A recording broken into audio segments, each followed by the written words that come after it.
आज मैं आपको इस वीडियो में बैक टू बैक सारी बात बताने जा रहा हूँ। का क्रेडिट कार्ड या पर्सनल लोन का अमाउंट अगर आपके अमाउंट से दुगुना चार गुना हो गया तो उसको कम से कम में कैसे सेटलमेंट करना है, उनकी रिकवरी कब से स्टार्ट होती है, रिकवरी में जब आप चले जाते हैं तो आपके क्या अधिकार हैं, क्या कर्तव्य हैं, रिकवरी वाले आपके साथ कैसा कैसा गलत व्यवहार करते हैं, उनको कैसे उस व्यवहार से रोकना है, आपके रिश्तेदारों को कॉल कर रहे हैं तो आप उनको कैसे हैंडल करेंगे, आपका क्रेडिट कार्ड या पर्सनल लोन का अमाउंट अगर आपके अमाउंट से दुगुना चार गुना हो गया तो उसको कम से कम में कैसे सेटलमेंट करना है, कैसे शुरुआत करना है आपको अपने सेटलमेंट की कि आपका सेटलमेंट हो जाए 20% में, यानी कि 1 लाख रुपए का क्रेडिट कार्ड आपका 20,000 में सेटल हो जाए, 10 लाख का क्रेडिट कार्ड 2 लाख रुपए में सेटल हो जाए। वीडियो को ध्यान से देखिएगा, वीडियो थोड़ी लंबी होने जा रही है, लेकिन दोस्तों इस वीडियो को देखने के बाद आपको अगर परेशानी हुई है, जॉब कट हो गया है, कोई काम नहीं मिल रहा है, बेरोजगार हैं, क्रेडिट कार्ड के डेट में फंस चुके हैं, तो आपको क्या क्या करना है। मैं हूं अब्दुल और आप देख रहे हैं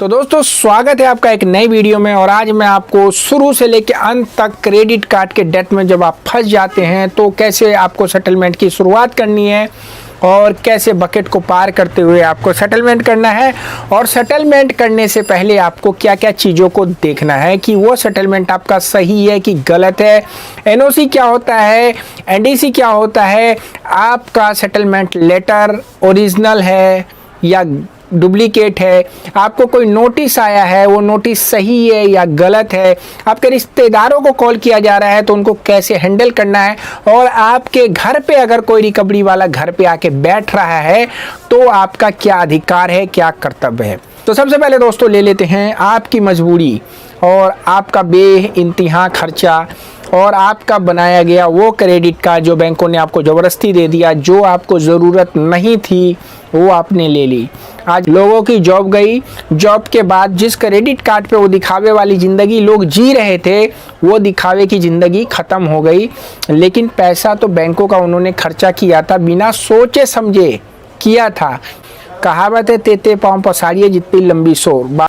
बात आगे कर लेते हैं कि चलो क्रेडिट कार्ड हो गया, आरबीआई ने भी गाइडलाइन बनाई थी कि भाई आप इस चीज़ को ऐसे ऐसे रिकवरी करेंगे, लेकिन औकात से ज़्यादा पैसे बैंकों ने ही दिए और रिकवरी भी वो बैंक वाले करवा रहे हैं, लेकिन वो बंदूक उनकी होती है, कंधा दूसरों का होता है।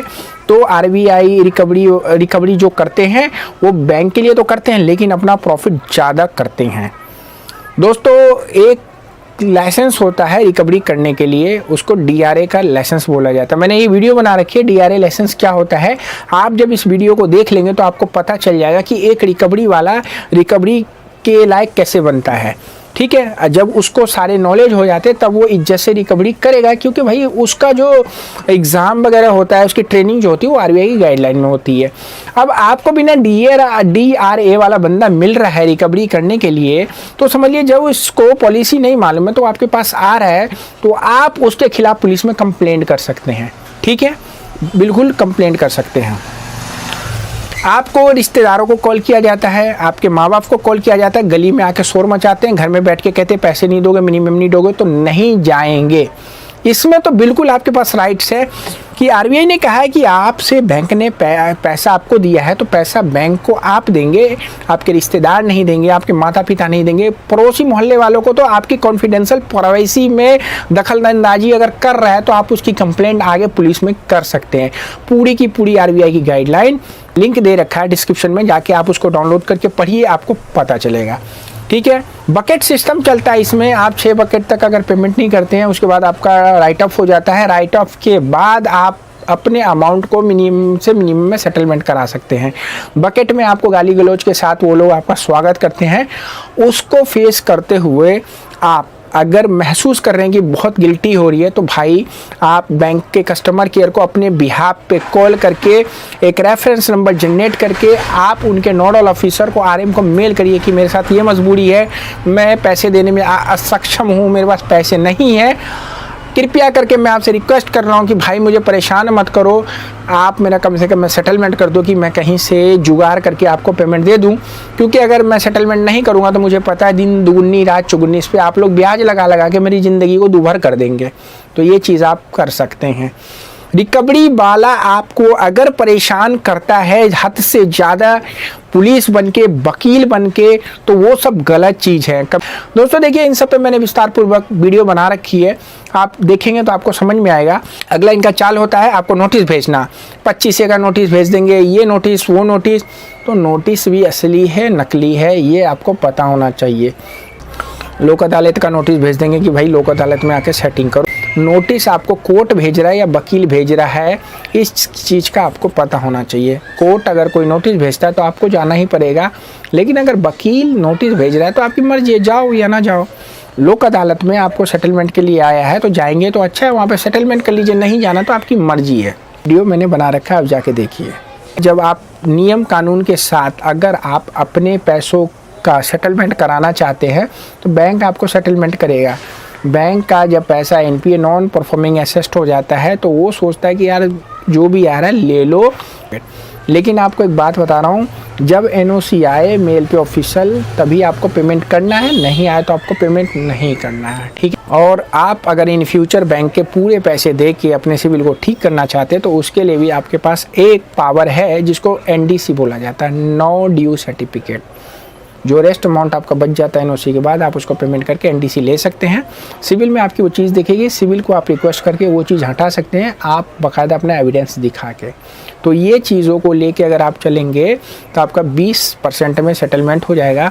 सेटलमेंट एक बार्गेनिंग करने की चीज़ होती है, आप जितना अच्छे से बार्गेनिंग करेंगे उतना कम से कम में सेटलमेंट कर सकते हैं, ठीक है। तो आपको गाली गलौच रिकवरी वाला कर रहा है, आपको अगर परेशान कर रहा है, उन सारी टॉपिक्स को मैंने क्लियर कर रखा है, आप ध्यान से देखिएगा, आपको कोई दिक्कत नहीं आएगी। अगर आपको हम लोग है ना कॉल पे भी है ना आप लोगों को कंसल्टेंसी देते हैं कि भाई हम आपको सलाह देते हैं कि भाई आपको क्या क्या करना है। कुछ लोग वीडियो देखना पसंद नहीं करते, भाई 4 घंटे की वीडियो कौन देखेगा, ठीक है। तो उस सिचुएशन में हम कॉल कंसल्टेंसी देते हैं, उसका कारण मैं बता दूँ, सारी चीज़ें हैं। अब सबसे बड़ी बात है कि अगर आप चाहें तो सेटलमेंट करने की ज़रूरत ही नहीं है, क्योंकि आप मेहनती बंदे बने, अपने जीवन में एक लक्ष्य लें कि मेरे को इस चीज़ को ख़त्म करना है। ख़त्म करने का मतलब है कि मेरे को काम करके इस चीज़ को ख़त्म करना है। अब 50 लोग ये बोलते हैं भाई मेरे पास काम नहीं है, मेरे पास पैसे नहीं है। अरे भाई काम तो बहुत है, काम बहुत है, पैसे आएंगे तभी ना जब तुम काम करोगे। तुम दुख में दुखी हो, तुम कुछ नई चीज़ों को ढूंढोगे नहीं, तुम बैड चीज़ों को ढूंढते रहोगे, सोचोगे ऊपर वाला आके पैसे दे देगा, ऐसा नहीं है। मेहनत करोगे तो मेहनत करने के बाद ही आपको फल मिलेगा, और उसके लिए भाई कुछ ना कुछ आपको करना ही होगा। तो भाई यही बात थी, आशा करता हूँ ये बात आपको अच्छी लगी होगी। चैनल पे नए हैं तो सब्सक्राइब कर दीजिए, बेल बटन दबा दीजिए और कमेंट्स करना नहीं भूलिएगा। तो फिर मिलते हैं नेक्स्ट वीडियो में, तब तक रखिए अपने सेहत का ख्याल। Bye bye, see you, good night.